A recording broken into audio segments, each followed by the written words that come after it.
السلام عليكم ورحمة الله وبركاته. مرحبا بكم إلى حلقات UGC NET العربية. UGC NET അറബിക്കിൻ്റെ ക്ലാസ്സുകളിലേക്ക് ഏവർക്കും സ്വാഗതം. Unit 2 നമ്മൾ പരിചയപ്പെടുന്നത് അന്നസ്റുൽ അറബി ഹത്തൽ അസ്റിൽ അബ്ബാസി, അബ്ബാസി കാലഘട്ടം വരെയുള്ള അറബി ഗദ്യം. ക്ലാസ്സിലേക്ക് പോകാം. ഇന്നത്തെ ക്ലാസ്സിൽ നമ്മൾ പരിചയപ്പെടുന്നത് അൽ ഖസസ് വൽ ഹിക്കായാത്ത്, അറബി സാഹിത്യത്തിൽ വളരെ പ്രധാനപ്പെട്ട ചില കഥകളെക്കുറിച്ചാണ്. ആദ്യമായി കിതാബ് ഖലീല വ ദിംന, അതുപോലെ അൽഫ് ലൈല വലൈല. ഈ രണ്ട് പ്രധാനപ്പെട്ട രചനകളെക്കുറിച്ചാണ് ഇന്നത്തെ ക്ലാസ്സിൽ നമ്മൾ പരിചയപ്പെടുന്നത്. ആദ്യമായി ഖലീല വ ദിംന. ഖലീല വ ദിംനയെക്കുറിച്ച് വിശദമായി വായിക്കാം. കിതാബുൻ യതളമ്മനു മജ്മുഅത്തൻ മിനൽ ഖിസസ്, ഒരുപാട് കഥകളടങ്ങിയ ഒരു പുസ്തകമാണ് ഖലീല വ ദിംന.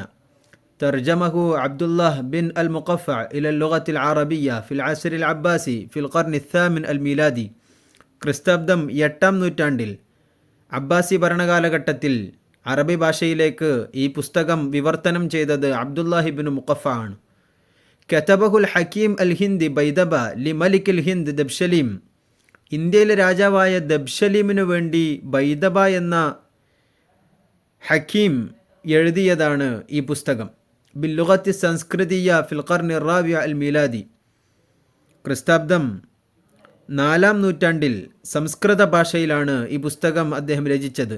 ഇസ്തഖ്ദമൽ ഹയവാനാത്ത് വ തുയൂർ ക ശഖ്സിയാത്ത് റഈസിയ, ഈ പുസ്തകത്തിലെ പ്രധാനപ്പെട്ട കഥാപാത്രങ്ങളായി പക്ഷികളെയും മൃഗങ്ങളെയുമാണ് അദ്ദേഹം തിരഞ്ഞെടുത്തത്. മിൻ അബ്റസി ശഖ്സിയാത്ത് ഫീഹ്, ഖലീല വ ദിംനയിലെ പ്രധാനപ്പെട്ട കഥാപാത്രങ്ങളാണ് അൽ അസദ് അല്ലദി യൽഅബു ദൗർ അൽ മലിക്, രാജാവിൻ്റെ റോൾ നിർവഹിക്കുന്ന സിംഹം. വ ഖാദിമുഹു അത്തൗർ ഇസ്മുഹു ഷത്രബ, ഷത്രബ എന്നു പേരുള്ള സിംഹത്തിൻ്റെ സേവകനായ കാള. വസ്നാൻ മിൻ ഇബ്നി ആവ, 2 കുറുക്കന്മാർ. വഹുമ ഖലീല വ ദിംന, അവർ രണ്ടുപേരുമാണ് ഖലീല അതുപോലെ ദിംന. കിസ്ര ഫാരിസ് അനു ഷർവാൻ ബഅസ ത്വബീബ് ബർസവൈ ഇലൽ ഹിന്ദ് വ നഖലഹു ഇലൽ ഫാരിസിയ, കിസ്ര പേർഷ്യയിലെ ചക്രവർത്തിയായിരുന്ന അനു ഷർവാൻ ബർസവൈഹി എന്ന പ്രസിദ്ധനായ ഡോക്ടറെ ഇന്ത്യയിലേക്ക് പറഞ്ഞയക്കുകയും ഈ പുസ്തകം പേർഷ്യൻ ഭാഷയിലേക്ക് വിവർത്തനം ചെയ്യാൻ ആഹ്വാനം ചെയ്യുകയും ചെയ്തു. അടുത്തത് അൽഫ് ലൈല വ ലൈല. ഈ പുസ്തകത്തെക്കുറിച്ച് വിശദമായി വായിക്കാം. കിതാബുൻ യസ്തമിലു അല ആദദിൻ കബീർ മിനൽ ഖിസസ്, ഈ പുസ്തകത്തിലും ഒരുപാട് കഥകൾ അടങ്ങിയതാണ്. റുവിയത് ഫി ഗർബി വ ജനൂബിൽ ഖാറത്തിൽ ആസിയവിയ, ഏഷ്യൻ ഭൂഖണ്ഡത്തിൻ്റെ തെക്കുഭാഗത്തും പടിഞ്ഞാറുഭാഗത്തും വളരെ പ്രചാരം നേടിയ പുസ്തകമാണിത്.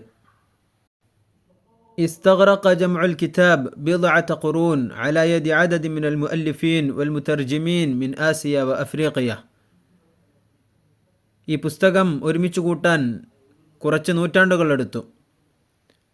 ഏഷ്യയിലെയും ആഫ്രിക്കയിലെയും ചില വിവർത്തകരും ഗ്രന്ഥകർത്താക്കളും ചേർന്നാണ് ഈ പുസ്തകം ഒരുമിച്ച് കൂട്ടിയത്. അൽഫ് ലൈല വ ലൈല എന്ന പുസ്തകത്തിലെ കഥകൾ. തർജിഉ ഉസൂലു റിവായാത്ത് വൽ ഹിക്കായാത്ത് അൽ മൗജൂദ ഫീഹ് ഇലൽ ഖുറൂനിൽ ഖദീമ ലിൽ ഹദാറ അൽ അറബിയ വൽ ഹിന്ദിയ വൽ ഫാരിസിയ, പേർഷ്യൻ, ഇന്ത്യൻ, അറേബ്യൻ നാഗരികതകളുടെ പഴയ നൂറ്റാണ്ടുകളിലേക്കാണ് ഈ അൽഫ് ലൈല വ ലൈല എന്നതിലെ കഥകൾ വിരൽ ചൂണ്ടുന്നത്. يعتقد بأنه تم تأليف الكتاب بين القرنين الثالث عشر والرابع عشر للميلاد, ക്രിസ്താബ്ദം 14-ാം നൂറ്റാണ്ടിൻ്റെയും 13-ാം നൂറ്റാണ്ടിൻ്റെയും ഇടക്കാണ് ഈ പുസ്തകത്തിൻ്റെ രചന പൂർത്തിയായത് എന്ന് വിശ്വസിക്കപ്പെടുന്നു. ശുക്രൻ അല ദഅം. ഇല ലിഖാ ഫിൽ ഹൽഖ താലിയ. മഅ അസ്സലാമ.